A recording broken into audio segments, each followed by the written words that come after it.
if I were to take a month off from work tomorrow, what would fall apart? What is my retention model like? How am I actually going to keep people? How am I going to make sure that I'm getting paid every single month, regardless of whether or not I bring on new clients? You should be building flexibility into your business on purpose and not.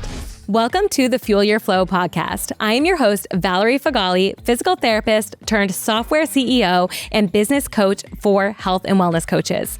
We are going to be talking about all things health and business. They might be more closely related than you think. So let's go ahead and get into it.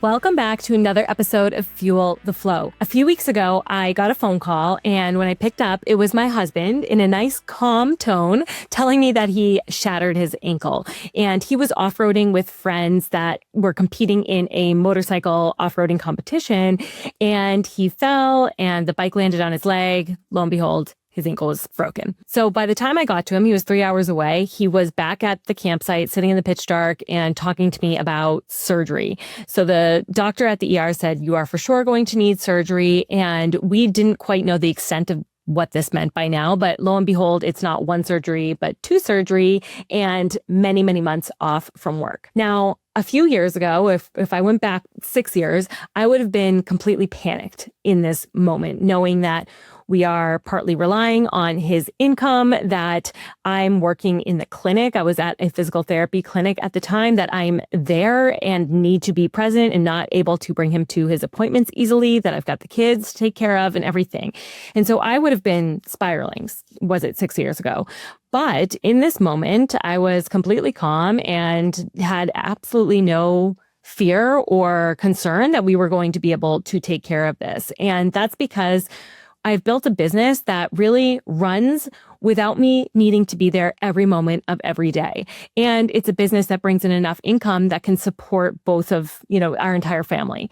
And so if I had not had this, I realized that this moment I've actually been planning for years, and somehow kind of knew that at some point something like this might happen. And I really felt prepared. And there's been several moments in the last few years that I felt so much gratitude for the business that I built.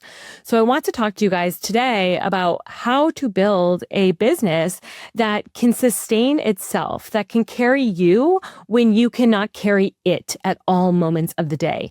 Now, yes, in my business, there are seasons where I work very hard and sometimes longer hours, and those seasons come and go. However, I have structured the business in a way that we have recurring income, so I'm not worried about if I needed to suddenly take a week off that everything would fall apart. Yes, some projects might be postponed or the due dates might be pushed back a little bit later than we had hoped for, but the whole thing will not crumble. And that is mostly because I have recurring income from my membership program. Now, we do have some other higher level programs, such as our membership mastery program, where we teach coaches how to build their own memberships. But again, this isn't something that takes up a huge amount of my time. I've got to be there once a week for an hour to be live with my participants and my clients. But it's not something that I need to be on at all times and that I'm on a strict schedule for. So let's talk about how you can look at your business in a way to say, what systems need to be built in here?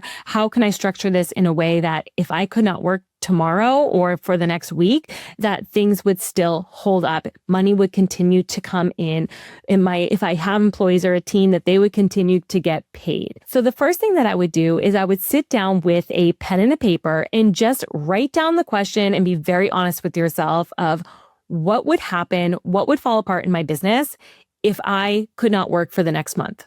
So just think about that. If something happened, God forbid an accident or something, a family emergency, things come up. And so if you needed to take a month off from work, what would fall apart? And with looking at those bullet points of the things that would start to crumble, I want you to go ahead and start making a list under each one of what you would need to have in place in order for those things not to completely fall apart, right? And yes, there might be times where you're like, I'm the only one that can do this meeting or that can meet with this client. Okay, well, you need to structure your business around it so that if you need to postpone that meeting or cancel that meeting, that again, things don't completely get disabled.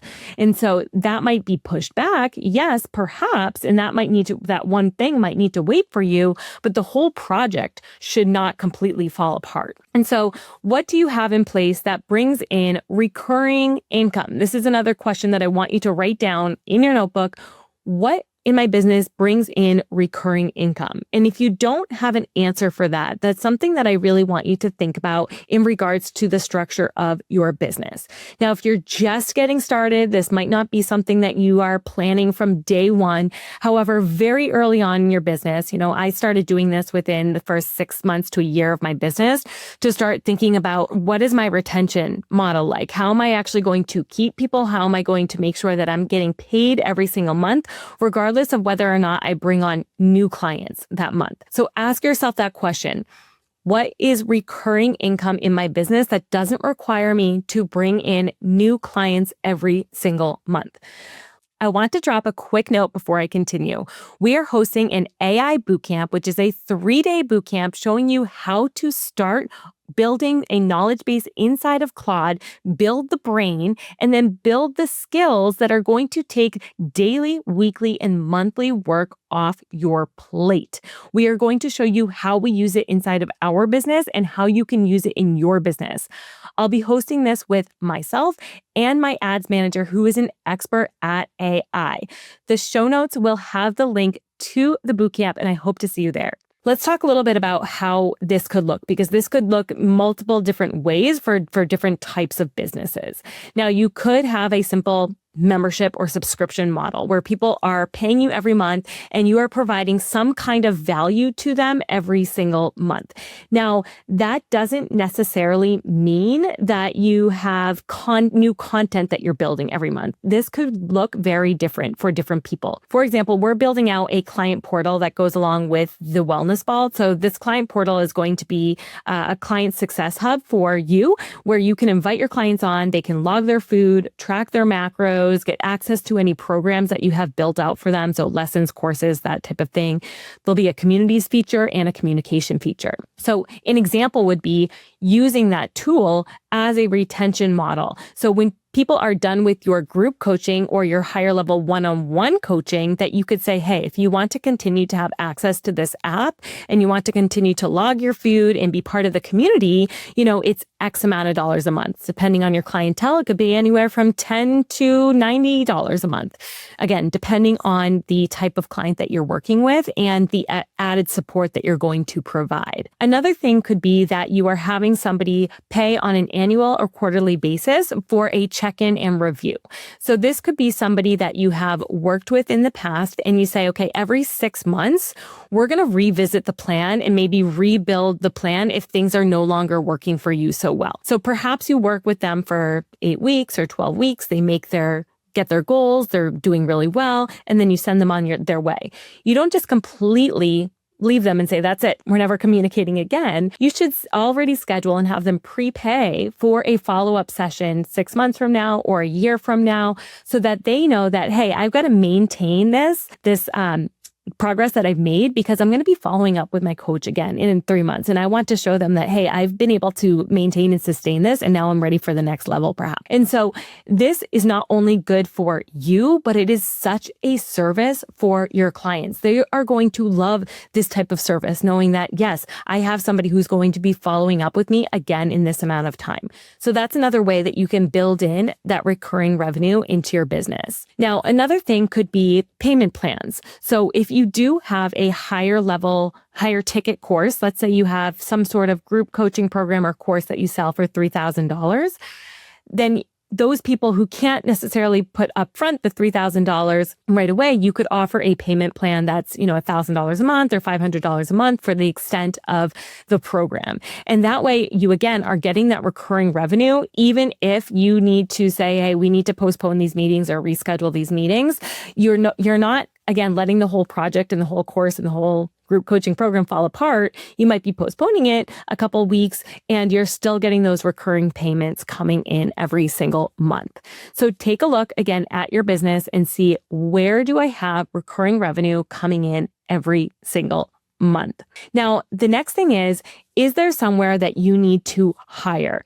It can be very inexpensive to hire, say, an executive assistant right now. You could hire somebody from the Philippines, for example, for between $5 and $10 an hour to help you with some of the admin work, some of the back end work, answering emails, filtering through new customers who want to book a session with you, following up with those people. There are many ways that you could utilize an executive assistant or even just a virtual assistant and not be, spending all your profits on it. A lot of coaches are afraid to hire. And eventually, if you're really going to build your business, you need to build your team as well. And you're going to have all kinds of employees. But in the beginning, if you haven't started with any yet, see if you can hire a virtual assistant or an executive assistant to help take some work off your plate. And then make sure that they truly have the systems in place, that they're working without your constant guidance. If you're having to communicate with them every single day or every single week in order to get them rolling on the next thing that they should be doing that day or that week, then you don't have the right systems in place. Sure, you might be following up with them to see their progress on certain projects. And then if you have new projects that arise, you're giving them new instructions. But the day-to-day stuff that they're working on should be routine. They shouldn't need new instruction on that every single week. This forces you to take a really good look at your business and say, where do I have systems? And what I mean by systems is a regular set of action steps that are done in order to get a task completed.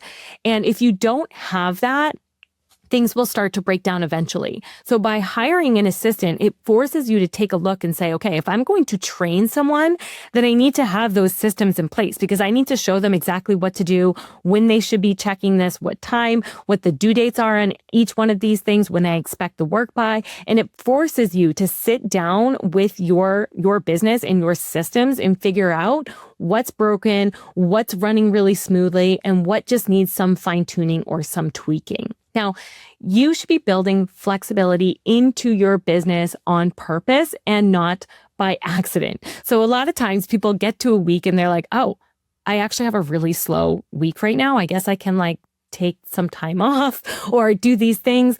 And that's great if that happens, but really that should be on purpose. You should know when those slow weeks are going to arise and when the weeks where you're going to be in a little bit more of a grind are going to be happening. So again, looking at the structure of your business, planning at least 90 days in advance can help you tremendously with this. If you're going week by week or even month by month, you're likely going to miss the goal. By planning 90 days in advance, it shows you exactly what needs to be done and by when in order to reach the goal that you are striving for. It also helps you delegate. So if you do have a team or you are thinking about hiring a virtual assistant, it's going to help you pass some of that work off. Now, we are in the day and age where we can actually hire assistants through AI as well, which is incredible.